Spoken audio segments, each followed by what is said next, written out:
We're gathered here in the presence of God, family, and friends to unite Kyle and Saccara in this holy matrimony. Marriage is an honorable estate and is therefore not to be entered into lightly, but reverently, advisedly, soberly, and with God's blessing. Today, they will receive God's greatest gift, another person to share with, grow with, change with, and be joyful, and to stand with one another. Love is patient. Love is kind. You have known each other from the first glance of acquaintance. To this point of commitment, at some point you decided to marry. From that moment of yes to this moment of yes, indeed you have been making promises and agreements in an informal way. All those conversations that were held riding in a car, over a meal, or during long walks, and those sentences that began with, when we marry, and continue with, I will, and you will, and we will. Those late night talks that include someday, and somehow, and maybe, and all those promises that are unspoken, matters of the heart. All these common things and more are real, possess of a wedding.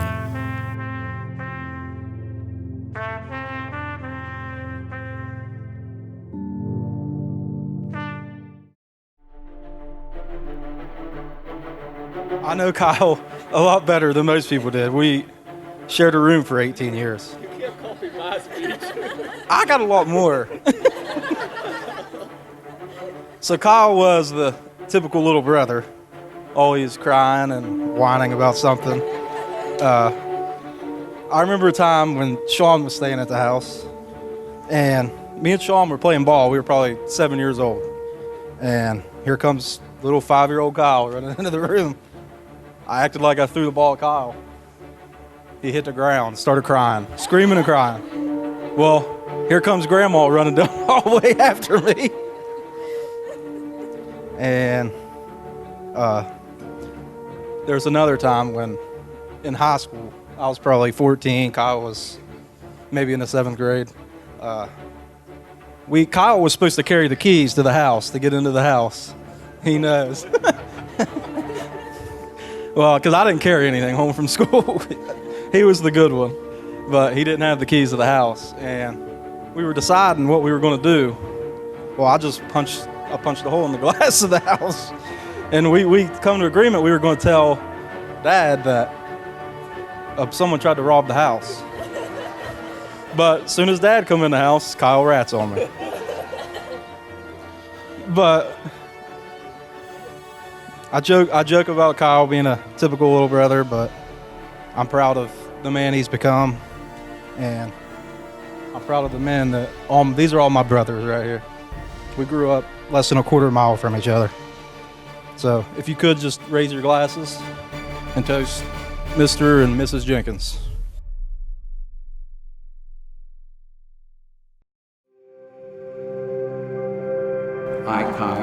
I, Kyle, take you, Saccara, to be my lawful wedded wife,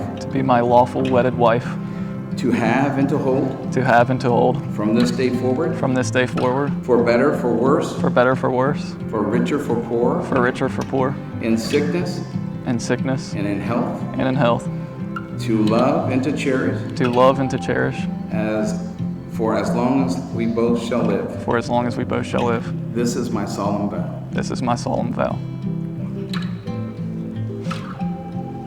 Saccara.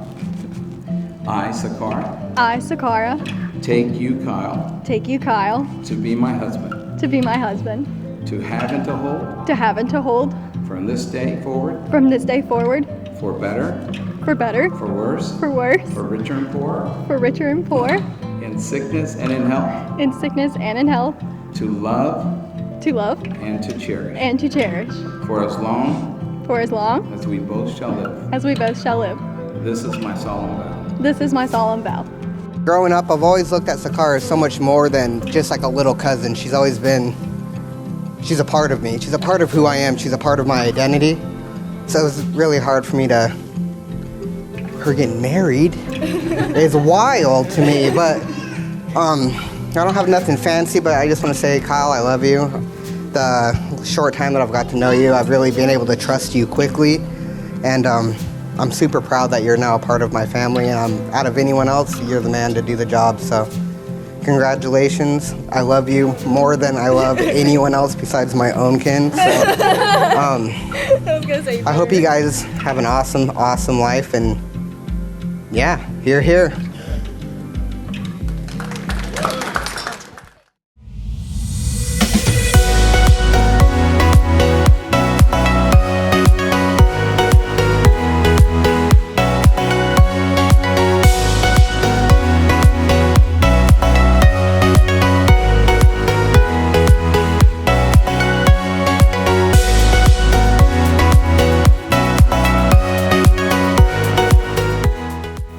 Kyle and Saccara, having witnessed those vows for your marriage before God and those assembled here today, by the authority invested in me, I now pronounce you husband and wife. You may kiss the bride.